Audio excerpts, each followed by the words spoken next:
O que é ruim em ser homem? Minha esposa é violenta e vingativa. Alguns anos atrás, ela me atacou em nossa sala de estar. Eu estava segurando nosso bebê na época, o bebê estava no berço. No calor do momento, simplesmente fui embora.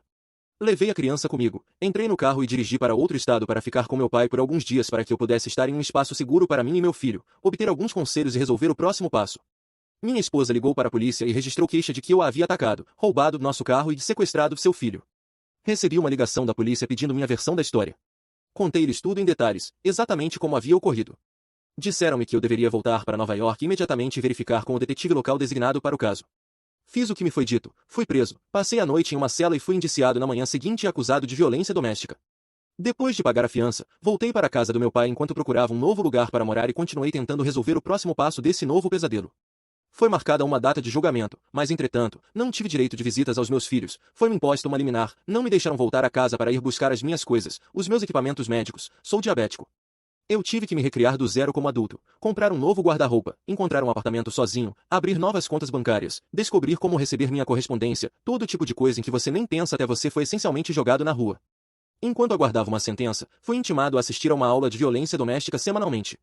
A classe era extremamente rígida, nenhuma aula perdida, nenhum atraso, um pagamento exorbitante em dinheiro no início de cada aula, frequência semanal por pelo menos um ano ou mais de acordo com uma decisão do tribunal. A aula foi realizada em um local inconveniente na periferia da cidade, acessível por uma rota de ônibus solitária que envolveu horas do meu tempo para viajar até lá e o medo constante de não chegar na hora. Na aula, ouvimos anedotas sobre atos de violência cometidos por homens contra suas namoradas. A violência doméstica, segundo o instrutor deste curso, era um ato de violência cometido por um homem contra sua parceira. Só o homem pode cometer um ato de violência doméstica, e só contra a mulher. O ataque de minha esposa contra mim e o filho que segurei em meus braços não se qualificaria como um ato de violência doméstica por esta definição.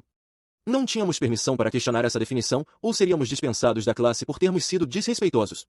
Se perguntássemos sobre uma situação semelhante à minha, em que a mulher agrediu o homem, com ou sem provocação, éramos chamados por culpar a vítima e ameaçados de demissão. Eu sofri com essa doutrinação por mais de 14 meses.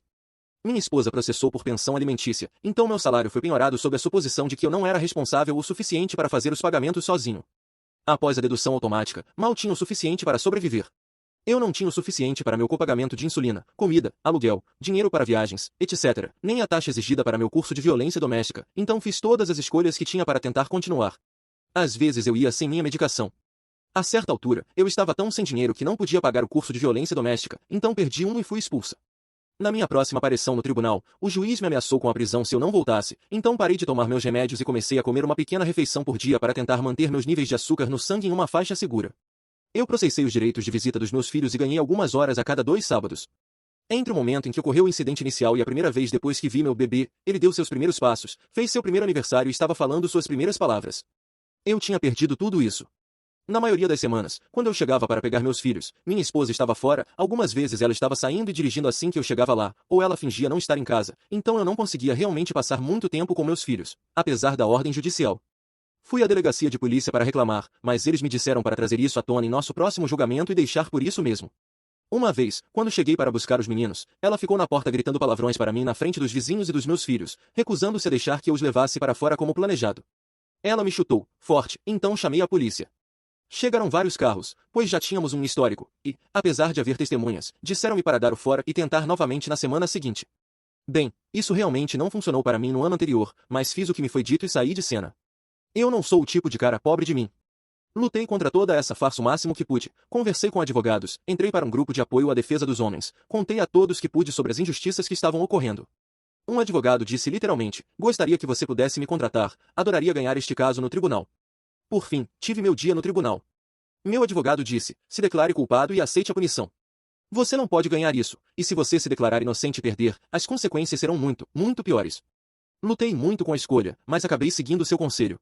Eu me declarei culpado de ameaçar no 3º grau, fui obrigado a fazer o curso de violência doméstica por mais um ano, e nada realmente mudou, exceto que eu tive que fazer mais algumas aparições no tribunal para acompanhar minha frequência ao curso. A partir de então minha vida está arruinada, conseguir e manter um emprego é difícil, mas estou otimista para o futuro.